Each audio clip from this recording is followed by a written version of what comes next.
Good morning बच्चों। तो हम लोग तैयार हैं। आप लोग तृतीय पाठ ऋतु परिचय पढ़ने के लिए क्लास 7 के बच्चे आप लोग रेडी हो जाइए। तृतीय पाठ यानी तीसरा पाठ ऋतु परिचय यानी ऋतुओं का परिचय यानी मौसम का परिचय। आप लोगों को मौसम का परिचय दिया जाएगा। देखिए, यद्यपि व्यवहार में शीतकाल, ग्रीष्मकाल तथा वर्षाकाल यानी शीतकाल मीन्स ठंडी, ग्रीष्मकाल मीन्स गर्मी और वर्षाकाल मीन्स बारिश की ऋतु, ये तीन ही एक साल में 3 ऋतुएं आती हैं। किंतु सूक्ष्म दृष्टि से विचार करने पर प्राचीन काल से भारत में 6 ऋतुओं को मनाने की परंपरा आ रही है। संसार में कहीं भी ये 6 ऋतुएं नहीं होती हैं। भारत का प्राकृतिक सौंदर्य इन 6 ऋतुओं का स्पष्ट भेद कर देता है। प्रस्तुत पाठ में इन ऋतुओं का संक्षिप्त परिचय दिया गया है। तो बच्चों, आप लोग सुनिए कि भारत में हमारे देश में ऐसे तो हम लोग को समझ में आता है कि 3 ऋतुएं होती हैं, एक जाड़ा, गर्मी और बरसात। लेकिन इन तीनों ऋतुओं में 6 ऋतुओं का समावेश होता है। यानी कभी हल्की ठंडी, फिर तेज़ ठंडी, है ना, फिर हल्की गर्मी, फिर तेज़ गर्मी, फिर बारिश का मौसम आता है, उसमें भी हल्की बारिश और बहुत तेज़ वाली बारिश होती है। उन्हें हम कई नामों से जानते हैं। जैसे उनके 6 ऋतुएं हैं, तो 6 ऋतुओं की 6 नाम हैं। आइए हम लोग इस पाठ को पढ़ते हैं और समझते हैं कि कैसे हमारे यहाँ 6 ऋतुएं होती हैं। ठीक है, तो देखिए, अस्माकं देशे षट् ऋतवः भवन्ति। अस्माकं मीन्स हमारे, देशे मीन्स देश में, षट् ऋतवः यानी 6 ऋतुएं, भवन्ति माने होती हैं। हमारे देश में 6 ऋतुएं होती हैं। कौन कौन से? वसंतः, ग्रीष्मः, वर्षा, शरद, हेमन्तः, शिशिरः च। यानी 6 ऋतुएं कौन कौन सी हैं? बसंत ऋतु, ग्रीष्म ऋतु, वर्षा ऋतु, शरद ऋतु, हेमंत ऋतु और शिशिर ऋतु, है ना। फिर वसंते सर्वेषु पादपेषु नवानि किसलयानि पुष्पाणि च भवन्ति। यानी वसंते मीन्स बसंत ऋतु में, सर्वेषु पादपेषु यानी सभी पौधों में, नवानि किसलयानि नए फूल, पुष्पाणि च भवन्ति और नए पत्ते। नवानि किसलयानि पुष्पाणि च भवन्ति, नए फूल और नए नए पत्ते आ जाते हैं बसंत ऋतु में। बसंत ऋतु में क्या होता है? नए पौधे, और उसमें सभी पौधों में नए नए फूल और नई नई पत्तियाँ आ जाती हैं। सर्वत्र शोभनः समयं नातिशीतः नातितापः भवति। सर्वत्र शोभनः यानी हर जगह सुंदर समय हो जाता है। नातिशीतः, न तो अधिक ठंड पड़ती है और न अति तापः, और न ही अधिक गर्मी होती है। किस ऋतु में? बसंत ऋतु में। बसंत ऋतु में चारों ओर सुंदर सुंदर समय हो जाता है। इतना अच्छा लगता है, न तो ठंडा पड़ता है और न ही गर्मी पड़ती है। बहुत ही अच्छा समय हो जाता है वो। कोकिला नाम मधुरः स्वरः राजते। कोकिला नाम मधुरः स्वरः राजते यानी कोयलों की मीठी धुन, मीठी आवाज़ बहुत अच्छी लगती है। ग्रीष्मे सूर्यस्य तापः प्रखरः भवति।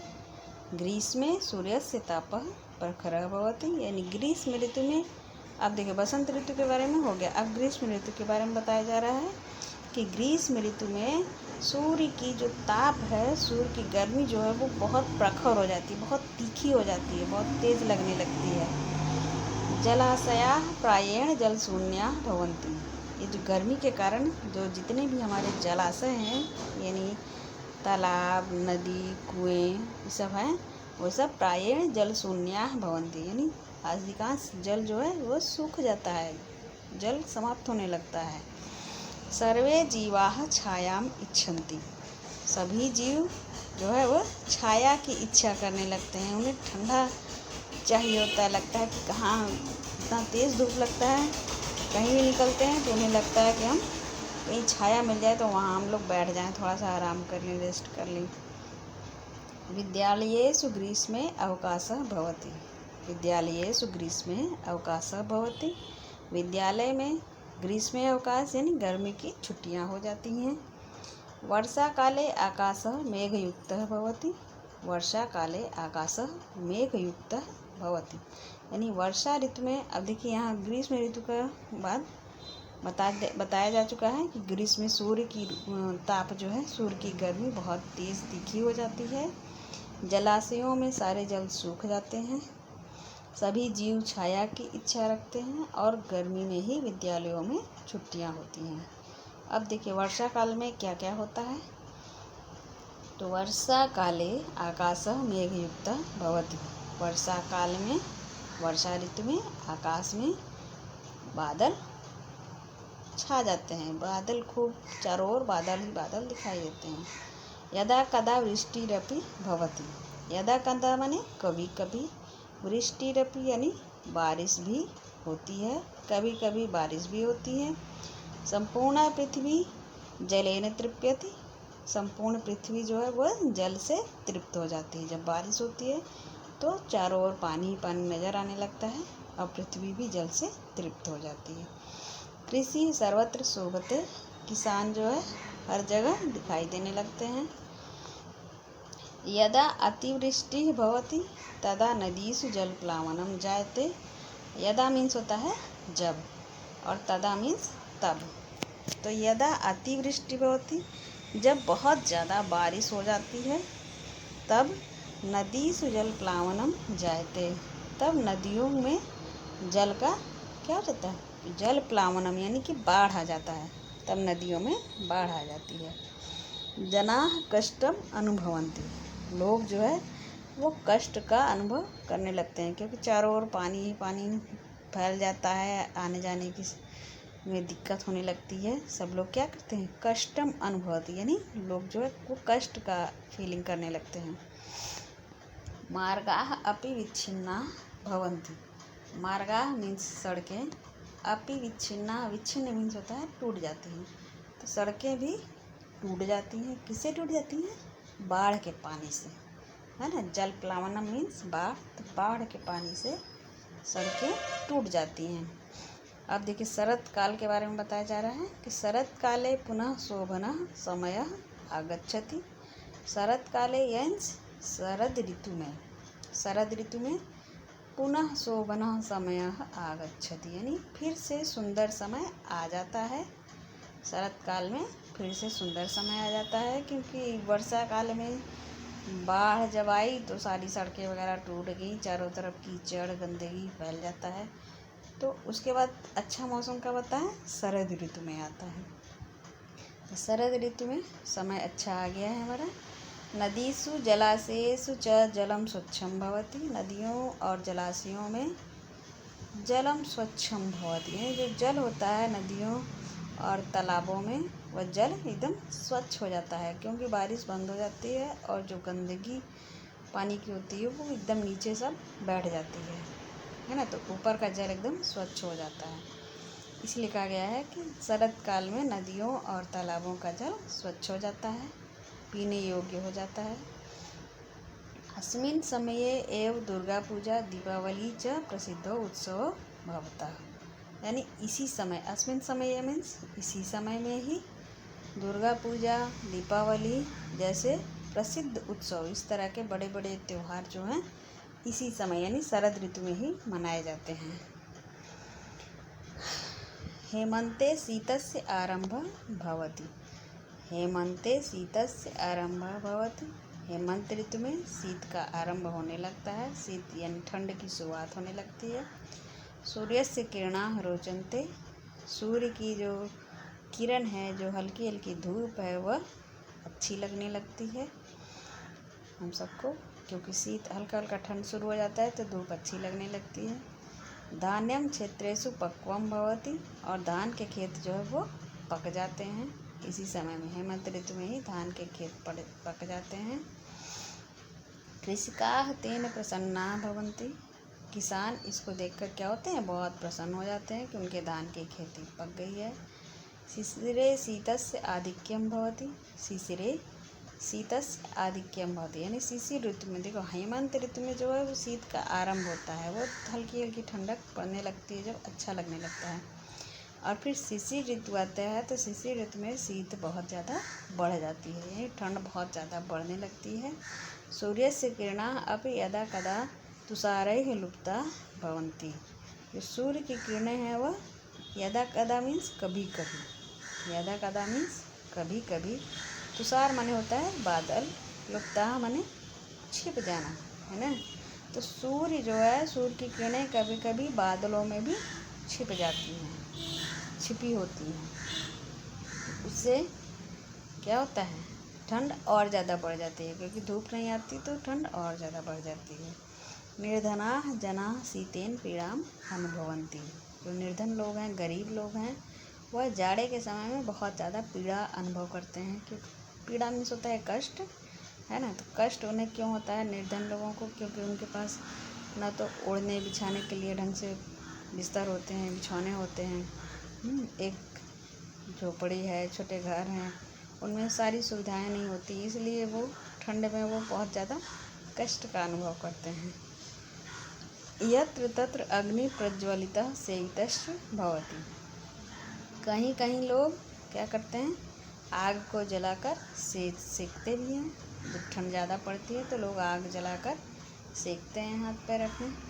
सर्वेषु ऋतुषु वसंत राजा कथ्यते, सभी ऋतुओं में वसंत को राजा कहा गया है, क्योंकि वसंत ऋतु जो है वो सारे ऋतुओं से ही सबसे बेस्ट है, सबसे अच्छा है। इसमें ना तो ठंडक पड़ती है, ना गर्मी पड़ती है, ना बारिश होती है, और चारों ओर हरियाली नज़र आती है, फूल नए नए पत्ते आ जाते हैं, है ना। सब सारी ऋतुओं में, 6 ऋतु में वसंत जो है सबसे अच्छा ऋतु माना गया है, इसीलिए इसको वसंत ऋतु को राजा कहा गया है ऋतुओं का। जैसे कहा गया है ग्रीष्मो वर्षा शरच्चैव हेमंतो शिशिरम तथा तेषु सर्वेषु राजायं वसंतो मोददायकः, यानी ग्रीष्म, वर्षा, शरद, हेमंत, शिशिर, इन सभी ऋतुओं में राजा कौन है, वसंत ऋतु है, क्योंकि यह बहुत ही आनंददायक है, बहुत ही आनंद देने वाला है, इसलिए वसंत को ऋतुओं का राजा कहा गया है। तो ये पाठ आप लोगों को समझ में आ गया होगा। अब चलिए हम लोग आ जाते हैं क्वेश्चन आंसर पे। आप लोग कापी पेन ले लीजिएगा और जो भी क्वेश्चन बताया जा रहा है उसको नोट करते जाइए, और कापी पर ही लिखना है, किताबों पर कुछ भी नहीं काम करना है, उस पर कुछ नहीं पेन चलाना है, कापी पर ही आपको लिखना है। देखिए अभ्यास में है,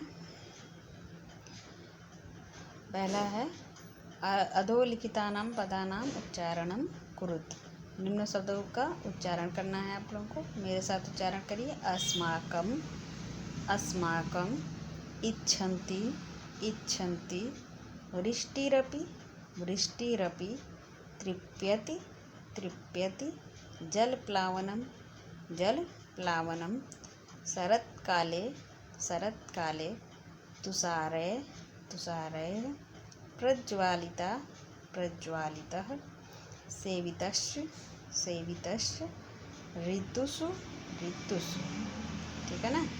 अब देखिए दूसरा क्वेश्चन है अधोलिखितानां पदानां अर्थं वदत, निम्नलिखित शब्दों के अर्थ बताइए।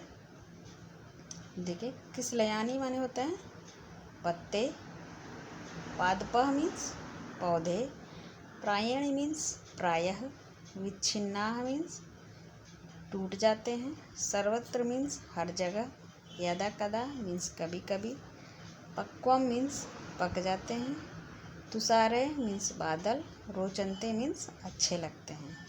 फिर से एक बार सुन लीजिए। क्लिशयानी, किसलयानी मीन्स पत्ते, पादपा मीन्स पौधे, प्रायण मीन्स प्रायः, विच्छिन्ना मीन्स टूट जाते हैं, सर्वत्र मीन्स हर जगह, यदा कदा माने कभी कभी, पक्वम मीन्स पक जाते हैं, तुषारे यानी बादल, रोचनते मीन्स अच्छे लगते हैं। तीसरा क्वेश्चन में देखिए निम्नलिखितानां पदानां बहुवचनं वदत, यानी इन शब्दों के हमें बहुवचन बनाना है। इच्छन्ति, इच्छति, इच्छति का बहुवचन हो जाएगा इच्छन्ति, पठसि, पठसी का बहुवचन होगा पठत। गच्छामि, गच्छामि का बहुवचन होगा गच्छामि, गच्छाव, गच्छामः। तो गच्छामि का बहुवचन हो जाएगा गच्छामः। भवति का भवन्ति, तृप्यति का तृप्यन्ति, आगच्छति का आगच्छन्ति, बालकः का बालकाः, फलं का फलानि। एक बार फिर से सुन लीजिए। इच्छति का इच्छन्ति, पठसि का पठत, गच्छामि का गच्छावः, गच्छामः, भवति का भवन्ति, तृप्यति का तृप्यन्ति, आगच्छति का आगच्छन्ति, बालकः का बालकाः और फलम का फलानि। अब देखिए चौथे क्वेश्चन पे हम लोग आते हैं। कोष्ठात् शब्दम चित्वा रिक्त स्थानानि पूरयत। कोष्ठ में जो 2 शब्द लिखे हुए हैं उनमें से एक शब्द राइट है, एक शब्द सही है और एक गलत है। उसमें से हमें जो सही है उसको इसमें रिक्त स्थान में भरना है। ठीक है।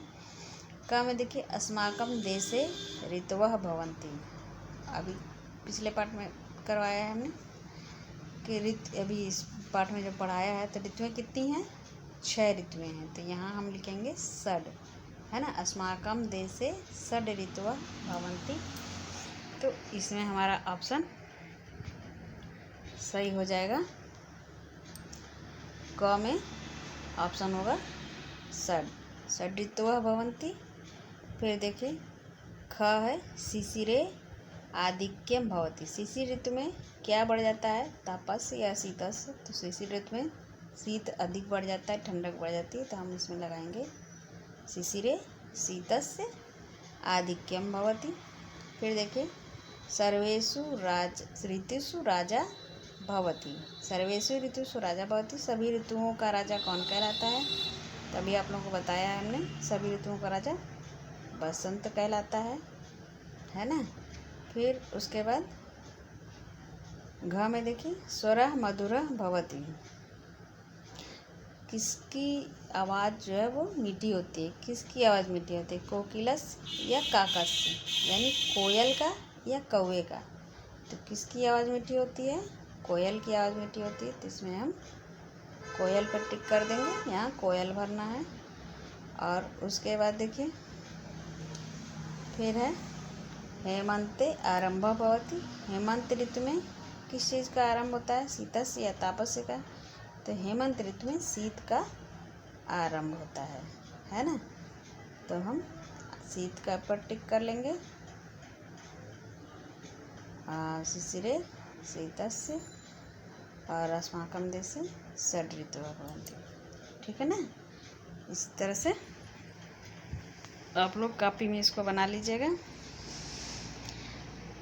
अब देखिए देखिए इसमें मिलान करना है। सुमेलनम कुरुत, मिलान करना है।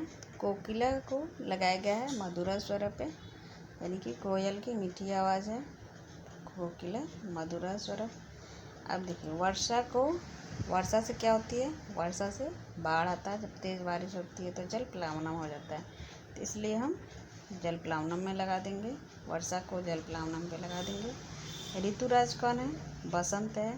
ऋतुओं का राजा कौन है? बसंत है ना। फिर उसके बाद षट यानी कि 6 क्या है? 6 ऋतुएं हैं। तो ऋतुओं पे हम टिक कर देंगे। और अग्नि से क्या होती है? आग जो है जलती है ना, प्रज्वालिता पे आग टिक लगाएंगे। तो ये हो जाएगा। ठीक है ना।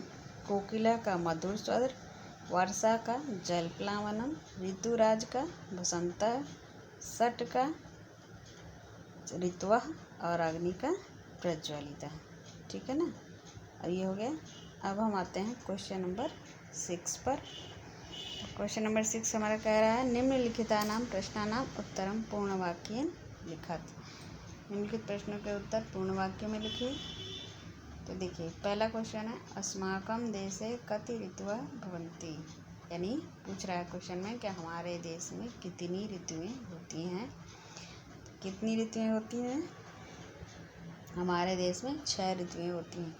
तो इसका आंसर होगा अस्माकं देशे षट ऋतवः भवन्ति। अस्माकं देशे षट ऋतवः भवन्ति। पूरा वाक्य में उत्तर देना है। ख देखिए, कदा सूर्य से तापः प्रखरः भवति। कब सूर्य का गर्मी बहुत ज़्यादा बढ़ जाती है। कब बढ़ जाती है? तो ग्रीष्म में, है ना। ग्रीष्म ऋतु में सूर्य की गर्मी ताप बहुत ज़्यादा बढ़ जाती है, तीखी हो जाती है। तो यहाँ लिखेंगे ग्रीष्मे सूर्यस्य तापः प्रखरः भवति। ख में आंसर लिखेंगे ग्रीष्मे सूर्यस्य तापः प्रखरः भवति। ग में देखिए, विद्यालयेषु अवकाशः कदा भवति। विद्यालयों में अवकाश मीन्स छुट्टी। छुट्टी कब होती है? तो ग्रीष्म ऋतु में होती है। तो यहाँ हम लिखेंगे आंसर में विद्यालयेषु अवकाशः ग्रीष्मे भवति। विद्यालयेषु अवकाशः ग्रीष्मे भवति। ग है संपूर्ण पृथ्वी केन तृप्यति। संपूर्ण पृथ्वी केन तृप्यति, यानी संपूर्ण पृथ्वी जो है वो किससे तृप्त होती है? तो जल से तृप्त होती है। जब वर्षा का जल पृथ्वी पर पड़ता है तो वह तृप्त हो जाती है। तो यहाँ हम लिखेंगे जलेन। संपूर्ण पृथ्वी जलेन तृप्यति। वह का आंसर होगा संपूर्ण पृथ्वी जलेन तृप्यति। उसके बाद देखिए अंगा का क्वेश्चन है, शीतस्य आरंभः कदा भवति। शीतस्य आरंभः कदा भवति, यानी शीत का आरंभ कब होता है? तो शीत का आरंभ हेमंत ऋतु में होता है। तो यहाँ लिखेंगे हेमंते शीतस्य आरंभः भवति। हेमंते शीतस्य आरंभः भवति।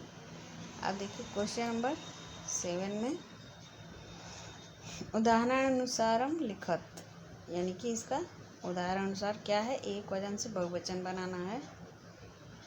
जैसे भवती का भवंती है, आगच्छति का आगच्छन्ति, इच्छति का इच्छन्ति, तृप्यति का तृप्यन्ति, वदसि का वदत, ददामि का ददामः, करोषि का कुरुत, गच्छामि का गच्छामः, अकथ्यते का कथ्यन्ते।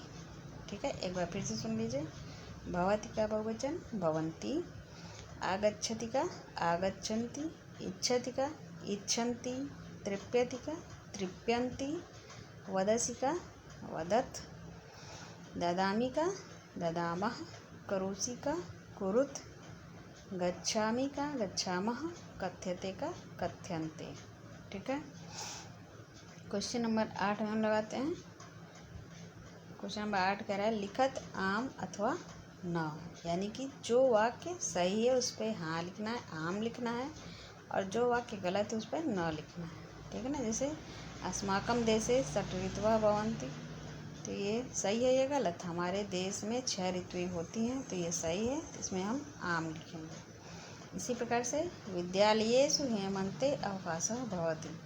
विद्यालयों में हेमंत ऋतु में छुट्टियां होती हैं। क्या ये सही है, ये गलत? तो ये गलत है, इस पर हम न लिखेंगे। वसंते शीतस्य आरंभः भवति। बसंत ऋतु में शीत का आरंभ होता है, तो ये गलत है, क्योंकि शीत का आरंभ हेमंत ऋतु में होता है। तो इस पर भी हम क्या लिखेंगे? न। इस पर भी न लिखेंगे।